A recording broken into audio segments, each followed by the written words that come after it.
और पहला उसकी प्रेजेंटिंग कंप्लेंट क्या है? कब से है?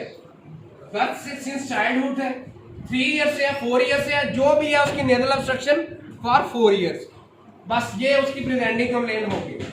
हाँ, राइट साइड है तो right nasal obstruction 4 year, left side है तो left side nasal obstruction 4 year. बस अगला पॉइंट, आपके नाक, अच्छा नाक के फंक्शन क्या क्या? एक तो नाक का क्या काम है, दूसरा इसका क्या काम है? स्मेल। और क्या फंक्शन है?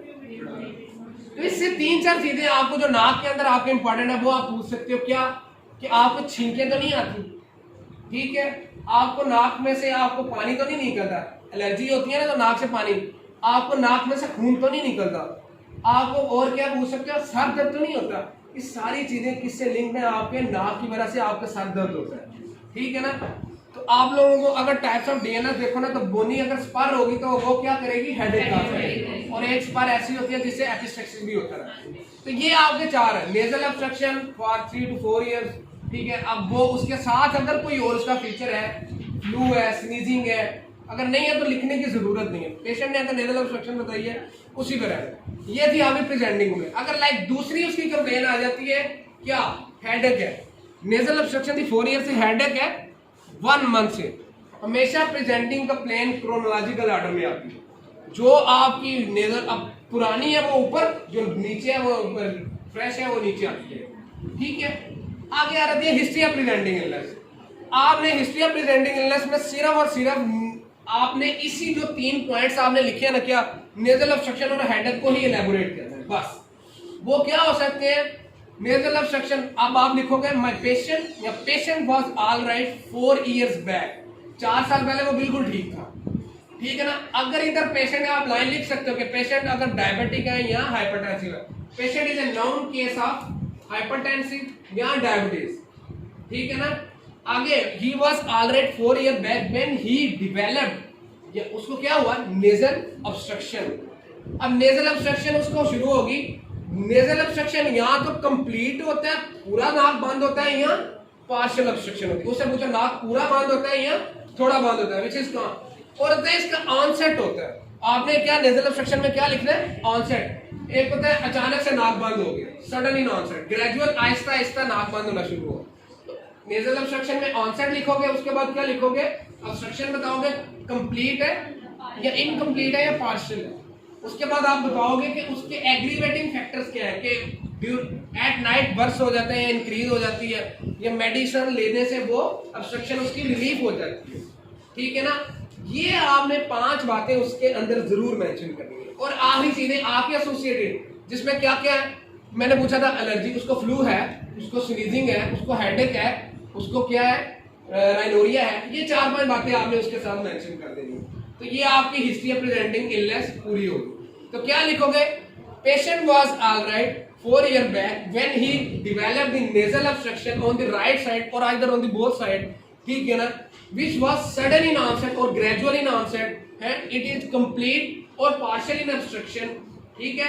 not relieved by medicine or relieved by medicine. ठीक है ना? relieved by medicine यानी कि दवाइयां, और aggravating during कोई भी dust exposure to the dust, कोई भी at night or doing work, किसी भी चीज से aggravate हो जाए तो वो आपने mention करना है। it is also associated with the sneezing, rhinorrhea, flu, या not associated with the bleeding through nose और हेडेक, और also associated with the headache. ये आपकी कंप्लेन होगी, ये आपका पूरा होगा, और ये आपकी हिस्ट्री ऑफ प्रेजेंटिंग है। इसके बाद आता है सिस्टेमिक रिव्यू, जिसमें आपने past medical history, patient diabetic तो नहीं है, किसी किस्म की बीमारी तो नहीं है, नॉट सिग्निफिकेंट। ठीक है? पास्ट सर्जिकल हिस्ट्री, कोई ऑपरेशन तो नहीं हुआ पहले किसी भी चीज का, नॉट सिग्निफिकेंट। अगर हुआ तो लिख दो। ठीक है? इसी तरह आपका उसका फैमिली स्टेटस क्या है, वो बच्चा है बड़ा, को सिगरेट तो नहीं पीता, स्मोकर, पर्सनल हिस्ट्री में सिगरेट, तो फैमिली में लिख दो कोई फैमिली में किसी को कैंसर, किसी को ये चीजें, तो ये तो नहीं है। ठीक है ना? इसी तरह पर्सनल में स्मोकर, कुछ इस तरह की चीजें, हैबिट तो नहीं है। सोशो इकोनॉमिक में गरीब है, अमीर है, पुअर है, रिच है, ये आपने बातें लिखी। ये आपकी हिस्ट्री कंप्लीट होगी। लॉन्ग केस में आपने ये सारे, तो पेशेंट जब भी आ रहा है आपने लॉन्ग हिस्ट्री में क्या लिखना है? सुन लो, ब्रीफ बताने लगो डीएनएस की। Patient name Ahmed, 22 years old, resident of Lahore, presented on in ENT department through OPD on 7th April 2022. ठीक है ना? Patient presenting complaint is nasal obstruction on the right side for the 3 years or associated with headache for the last 1 month. Patient was alright 4 years back when he developed the nasal obstruction on the right side, ठीक है, which is gradual in onset and it leads to the complete obstruction or partial obstruction, ठीक है ना, which is worsen at night and not relieved by the medication or relief some partial relief by medication, ठीक है ना, like steroids, ठीक है, and it is also associated with the headache for 1 month, ठीक है ना, which is on and off and relieved by medicine like Panadol or paracetamol, and no association with the sneezing, flu, epistaxis and others. बस simple. Systemic review में patient का क्या आ रहेगा? Past medical history, no history of diabetes, hypertension या family history में भी not significant. Personal history में ही इज स्मोकर और लिख दो हैविंग ए डस्ट एलर्जी या allergic to something. Social economic status poor. ये उसकी क्या होगी? जस्ट हिस्ट्री है जो आप लोगों ने हर बच्चे ने एक पेपर में लिखने हैं. मरीज से सवाल जवाब करके वही लिखने हैं. एग्जामिनेशन में